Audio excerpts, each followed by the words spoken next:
अच्छा मान लो मुक्ति मिल जाए किसी को, तो और तो सब चीजें छूटेंगी, पर क्या अयोध्या नहीं छूटेगी, वृंदावन नहीं छूटेगा, जनकपुर नहीं छूटेगा, गंगा जी, सरयू जी, नर्मदा जी नहीं छूटेंगे, यमुना जी नहीं छूटेंगे। तो जिनका इनसे प्रेम है वे तो यही चाहेंगे, जन्म जन्म रति राम पद। वह नहीं बंधन की जो अज्ञानता से बांध ले मन, वह नहीं बंधन की जो अज्ञानता से बांध ले मन, और फिर सहसा कभी भी टूट सकता हो अकारण। मुक्ति छू पाए न जिसको, मैं उसे बंधन कहूंगा, जो मरण को जन्म समझे मैं उसे जीवन कहूंगा। जिसको मुक्ति भी न छू सके ऐसा बंधन, वह नहीं नूतन की जो प्राचीनता की जड़ हिला दे, वह नहीं नूतन की जो प्राचीनता की जड़ हिला दे, विश्व के इतिहास का आभास भी मन से मिटा दे। जो पुरातन को नया कर दे उसे नूतन कहूंगा, जो मरण को जन्म समझे मैं उसे जीवन कहूंगा। वह नहीं पूजन कि जो देवत्व में दासत्व भर दे, सृष्टि के अवतंस प्राणी की प्रगति को मंद कर दे, भक्त को भगवान कर दे, मैं उसे पूजन कहूंगा। जो मरण को जन्म समझे मैं उसे जीवन कहूंगा। बंधन वह कि मुक्ति भी जिसे न छू सके, सगुण उपासक मोक्ष न लेहि। उस भक्ति का परम सुख जिसके आगे चार फल भी छोटे पड़ जाते हों। लेकिन श्री भरत इससे भी आगे हैं। भरत जी के बारे में एक पंक्ति आई है, सुन भूपाल भरत व्यवहारू, सोन सुगंध सुधा शशि सारू।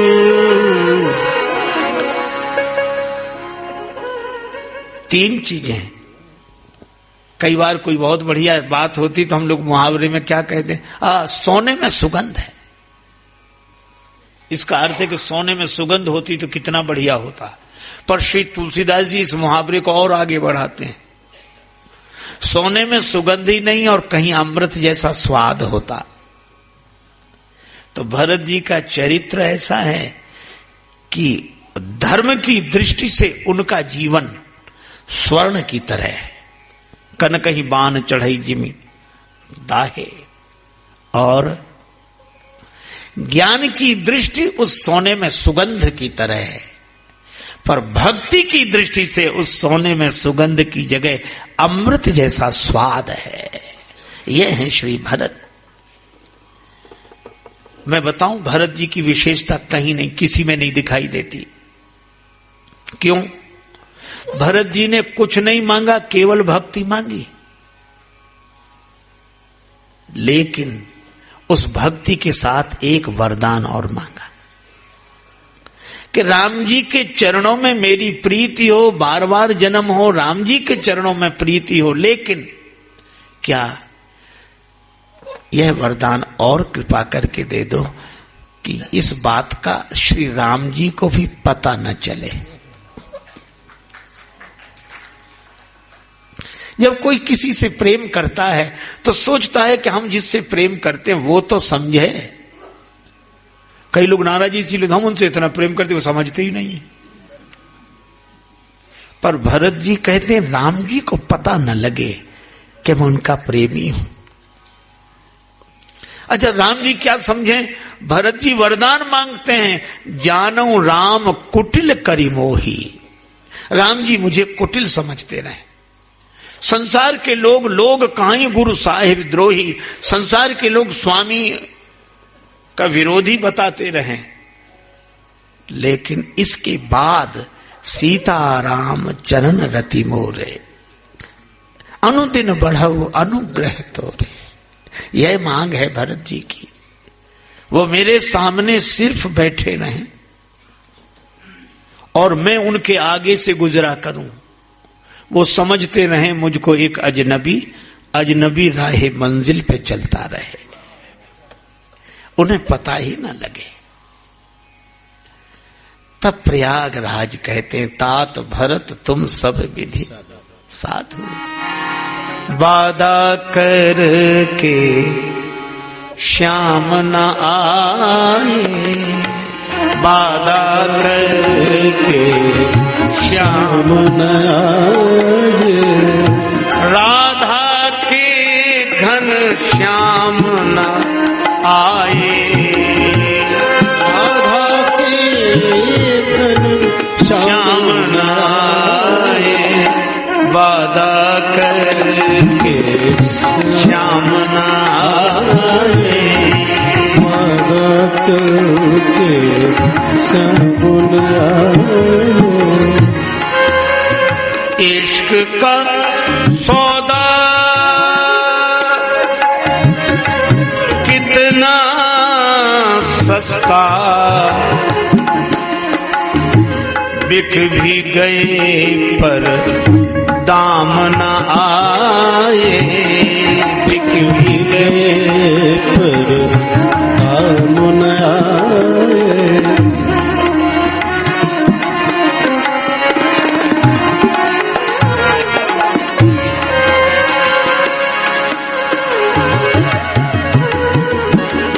मुझको लाख बुरा कहे दुनिया,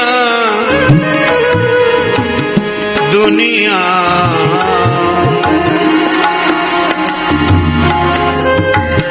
तुम पर कोई इल्जाम न आए, तुम पर कोई इल्जाम न आए। उनसे जफर जा कुछ भी कहना, लेकिन मेरा नाम न आए, लेकिन मेरा नाम न आए, लेकिन मेरा नाम न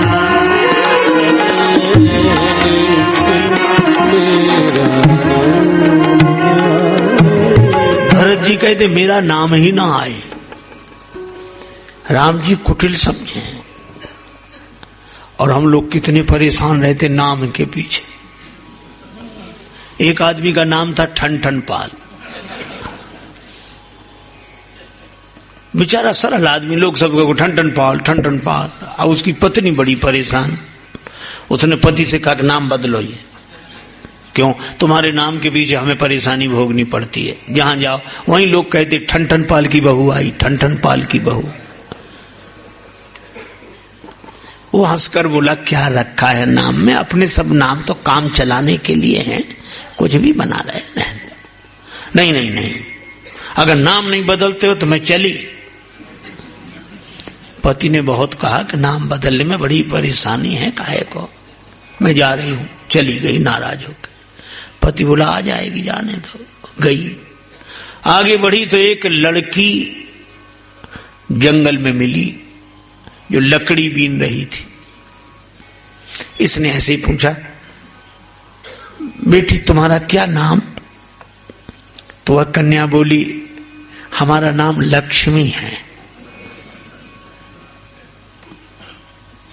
और आगे बढ़ी, एक बैलगाड़ी में भूसा भरा आदमी बैलगाड़ी लेकर आ रहा था। उससे पूछा भैया तुम्हारा क्या नाम है? बोला धनपाल। और आगे गई, लोग राम नाम सत्य कर दे आ रहे थे मुर्दे को लेकर। भैया ये कौन है जो मर गए? ये पता नहीं, अमर सिंह। वहीं से लौटे आई।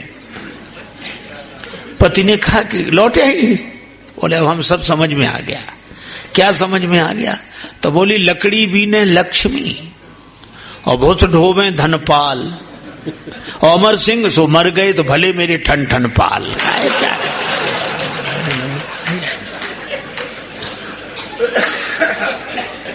पर कई जगह नाम की बड़ी समस्या। एक बहू बिचारी शहर की रहने वाली गांव में ससुराल मिली, तो कुछ दिन बाद उसे घर के कामकाज संभालने पड़े। तो वो मटकी में जो मथानी रख के मक्खन निकाले, वो थोड़ा टेढ़ा काम होता है, तो अपनी सास के पास गई, माताजी माताजी मटकी में मक्खन आ गया है, उसे चलकर निकाल लो। माताजी बड़ी नाराज, कल से आई, बड़ों का कोई अदब नहीं करती, मक्खन मक्खन। उसने कहा था ये जो तू बोल रही है ये पता है। अब वो कहे क्या गलती हो, उसके ससुर का नाम था मक्खन लाल, और उसने कह दिया मटकी में मक्खन आ गया है। बहू ने कान पकड़े, गलती हो गई, अब नहीं करूंगी। पर तीसरे दिन फिर समस्या आई, बोले माता जी क्या है, मटकी में बोले वही जो परसों आए थे। अब वो फिर नहीं समझी, वो क्या है मटकी में, तो वो बोली कि मटकी में ससुर जी आ गए, उन्हें चलकर निकाल लो। अब बोलो नाम के लेकर कितनी मुसीबत होती है, कितनी कठिनाई। अरे नाम तो काम चलाने के लिए, भक्तों के नाम तक कोई नहीं जानता। अब शबरी माता के कारण सारा संसार भगवान राम का नाम जानता है, पर शबरी माता का नाम किसी को पता नहीं। ये तो जाति का दिया हुआ नाम है, शबर जाति इसलिए शबरी, भील जाति इसलिए भीलनी। अरे और तो और रामचरितमानस में निखाद राज का नाम किसी को पता नहीं। निखाद जाति सूचक शब्द है, लेकिन ये भक्त इतने आनंदित हैं कि हमारा नाम कोई न जाने, लेकिन भगवान का नाम सारा संसार जाने, यही सबसे उत्तम है। इसलिए भक्त अपने नाम के चक्कर में नहीं पड़ता, क्या रखा है नाम में। पर भरत जी कहते हैं कि हमारे मन में ऐसी भावना है कि हम भगवान के रहें और भगवान को भी पता न लगे। और भरत जी ने स्नान भी किया तो कितने ढंग से, सविध सितासित नीर नहाने, सविध सितासित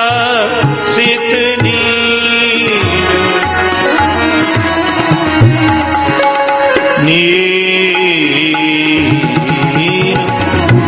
नीर नहाने, सितासित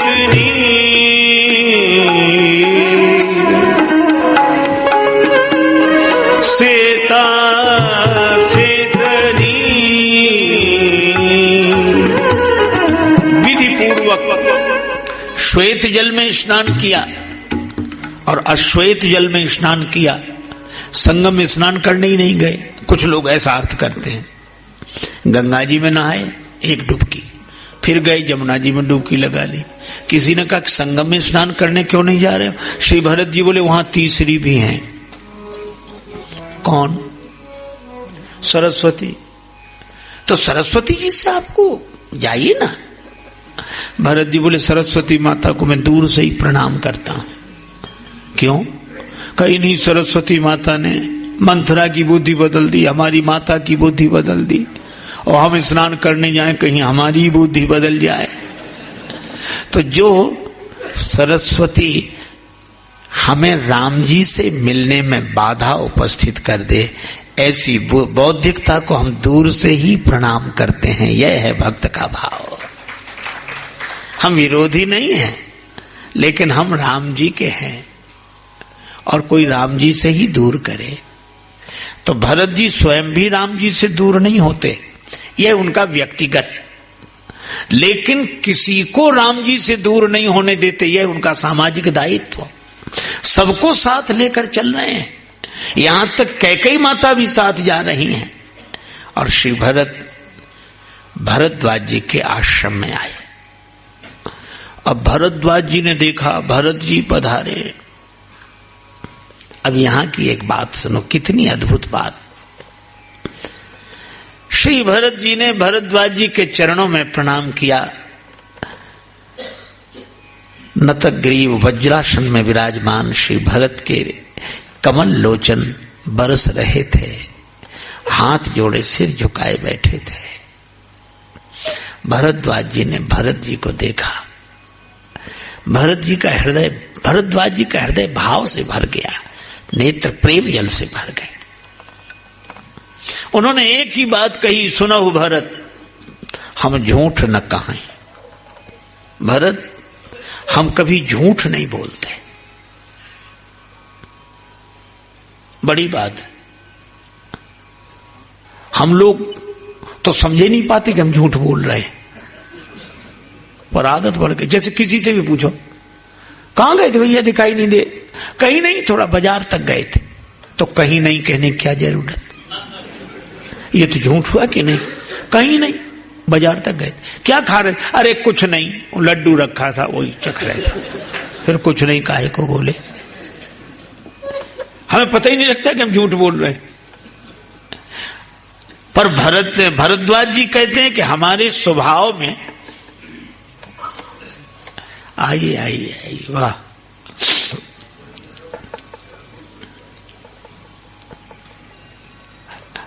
जय जय जय, बैठिए बैठिए बाबा। भरद्वाज जी कहते हैं हमारे स्वभाव में झूठ बोलना नहीं है। अच्छा, स्वभाव में ना हो लेकिन मजबूरी में बोलना पड़े तब, कई बार बोलना पड़ता है। हमेशा सत्यवादी न बने रहो कि दूसरा परेशानी में पड़ जाए। कभी ऐसी स्थिति आ जाए तो शास्त्रों ने भी निर्देश दिया है कि झूठ बोलने से अगर किसी के प्राण बचे तो बचाओ। व्यापार में बोलना पड़े तो थोड़ा बहुत चल सकता है। अच्छा देखो, एक बात मैं आपसे सही बताऊं, बिना बेईमानी के ईमानदारी रह ही नहीं सकती।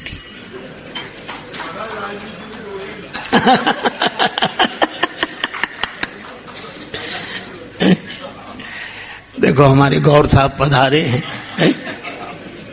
सचमुच नहीं रह सकती। अच्छा उदाहरण दूं मैं आपको, आप इसको अन्यथा मत लेना। सोने का आभूषण स्वर्णकार बनाता है, पर बिना खोट डाले आभूषण बन ही नहीं सकता है? अरे केवल संसार के लोगों की बात मैं नहीं कह रहा हूं। जिसने संसार बनाया, उन भगवान ने भी जब संसार बनाया तो बिना दोष की खोट डाले गुण किसी को दे ही नहीं सके। जड़ चेतन गुण दोषमय विश्व कीन करतार, संत हंस गुण गहाई पय परिहर बारी विकार। अच्छा, जब हम कहते हैं कि बिना बेईमानी की ईमानदारी नहीं रह सकती, इसका अर्थ यह है कि बेईमानी अगर होगी ही नहीं तो ईमानदारी की पहचान कैसे होगी? अंधेरा होगा ही नहीं तो दिन की पहचान कैसे होगी? इसलिए कई बार असत्य बोलना पड़ता है। बिना असत्य के सत्य भी कैसे रहेगा? बिना बेईमानी के ईमानदारी कैसे रहेगी? लेकिन हां, बेईमानी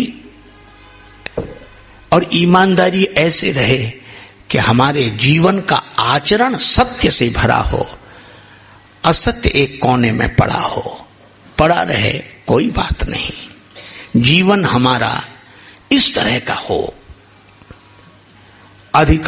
इसीलिए कई बार लगता है कि जिसमें गुण ज्यादा हो, दोष कम हो, वो देवता है, और जिसमें दोष ज्यादा हो, गुण बहुत कम हो, वो राक्षस है, और जिसमें दोनों बराबर हो वे आदमी हैं।